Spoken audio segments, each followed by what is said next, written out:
He was charming, he was handsome, and he was a killer. This is Ted Bundy. Born the 24th of November 1946 in Burlington, Vermont, Theodore Robert Bundy entered the world under a dark secret. His mother Eleanor was unmarried. In 1940s America, that was a scandal, so the truth was buried immediately. Ted was raised believing his grandparents were his parents. His real mother was introduced as his older sister. His grandfather Samuel was violent, abusive, and cruel, a man who terrorized the entire household. At just 3 years old, Ted placed kitchen knives around his sleeping aunt, then stood there smiling. As a child, Ted was withdrawn, isolated. He struggled to connect with other kids in any normal way. As a teenager, Bundy developed a disturbing habit.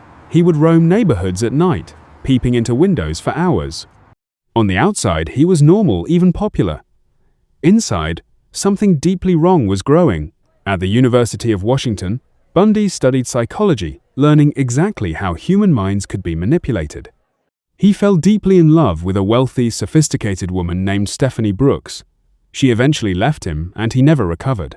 Her rejection triggered something catastrophic inside him. Investigators later linked his victim type directly to her appearance. He volunteered for the Republican Party. He worked at a suicide hotline. Everyone adored him. No one suspected anything. In early 1974, women began vanishing from Seattle. No bodies, no witnesses, no explanation. Linda Ann Healy, 21, disappeared from her bedroom on the 1st of February 1974. Her nightgown was found soaked in blood. One by one, young women disappeared. Donna Manson, Susan Rancourt, Roberta Parks, Brenda Ball, all gone.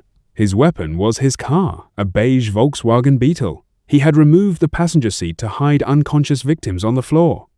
His toolkit: a fake arm cast, rope, and a crowbar. The cast was his most effective weapon, not for hurting, but for tricking. He would approach women wearing the cast, pretending to struggle with groceries or books, asking for just a moment of help. The moment she leaned in, he struck. Fast, calculated, silent. She never had a chance to scream. On the 14th of July, 1974, Lake Sammamish State Park, a sunny Sunday. Thousands of people present. Bundy struck twice in one day. Janice Ott and Denise Naslund both vanished within hours of each other.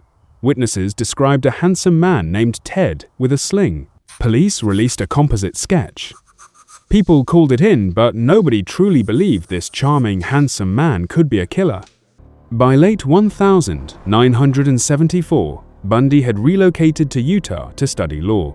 He brought his habits with him. Carol DeRonch, 18, was approached by a man claiming to be a police officer, warning her that someone had tried to break into her car. She got into his car. Within minutes, he snapped handcuffs onto her wrist. She fought, she escaped. She was the only one who ever did.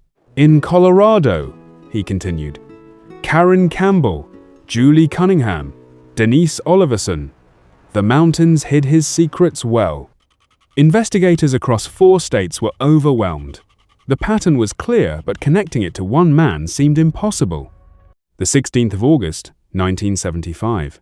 A Utah Highway Patrol officer pulled over a suspicious Volkswagen Beetle driving without headlights at 2 a.m. Inside the car, handcuffs, a ski mask, rope, and an ice pick. Carol DeRonch identified the handcuffs as the ones he had used on her. At his kidnapping trial, Bundy was calm, composed, almost theatrical. He was convicted and sentenced to 15 years. While awaiting murder trial in Colorado, Bundy was allowed to use the courthouse law library without handcuffs. A fatal mistake. The 7th of June, 1977. He jumped from the second-floor window. By the time guards noticed, he was already in the mountains. He survived in the Colorado mountains for 6 days, stealing food, dodging searchers. He was recaptured, weak and disoriented. Back in his cell, Bundy had a plan already forming. He spent months acquiring a hacksaw blade smuggled in piece by piece. He starved himself for weeks, losing 35 pounds until his body was thin enough to squeeze through a 1-2-inch ceiling vent. The 30th of December 1977. While guards assumed he was asleep, Ted Bundy crawled through the vents and vanished into the Colorado night. He stole a car, then boarded a bus. Within days, he was in Tallahassee, Florida, 1,700 miles away from his cell. Tallahassee felt safe. Florida State University was alive with students.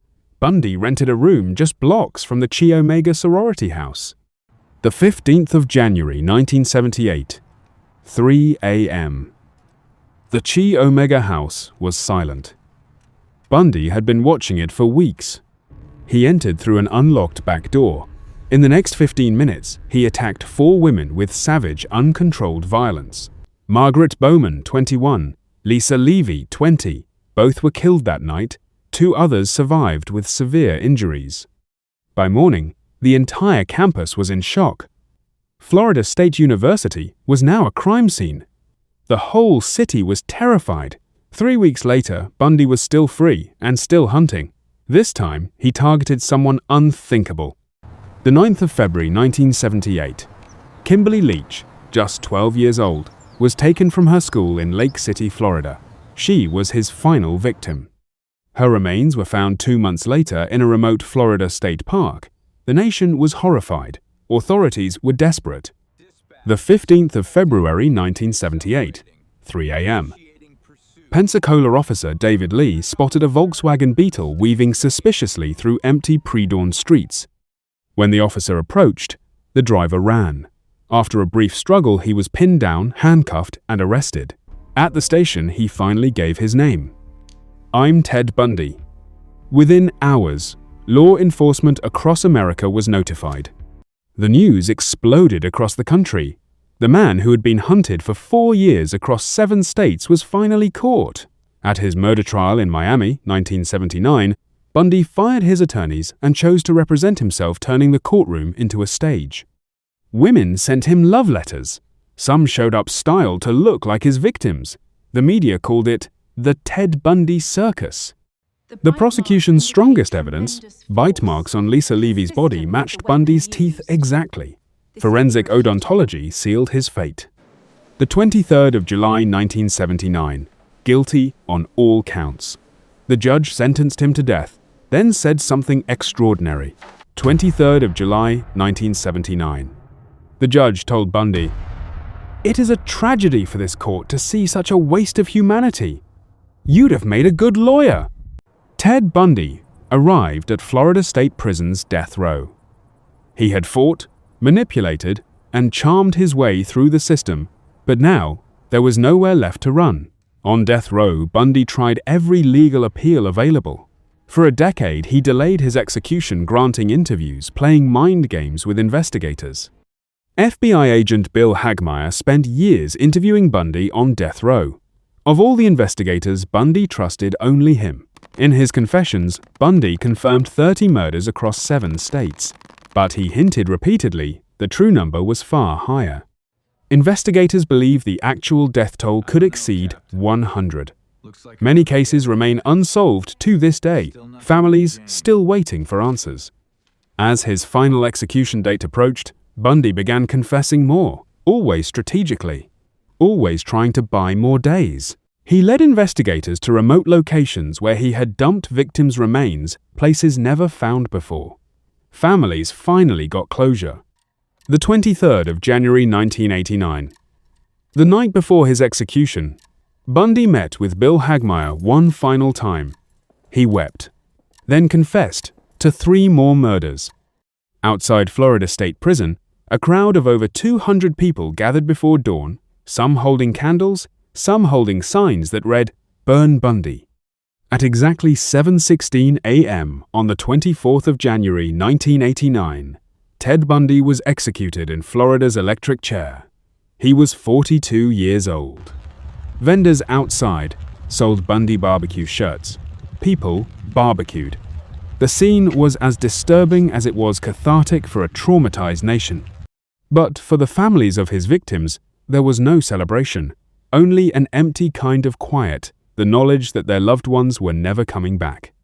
At least 30 confirmed victims: Linda Healy, Donna Manson, Susan Rancourt, Roberta Parks, Karen Campbell, and so many more. Each name was a daughter, a sister, a friend. Each one had a future. Each one was taken by one man's unchecked evil.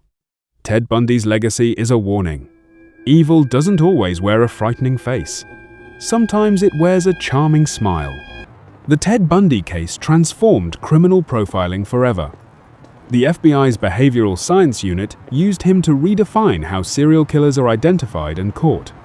His case is still studied in criminology, law enforcement, and psychology programs worldwide decades after his death. Carol Durant, the one who escaped, testified against him.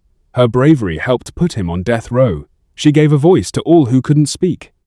The streets are quieter now, but the lesson remains: the most dangerous predators are often the ones you'd never suspect. Subscribe to Lux Vero for more real dark histories every week. Drop a comment, do you think Bundy confessed everything? See you next video.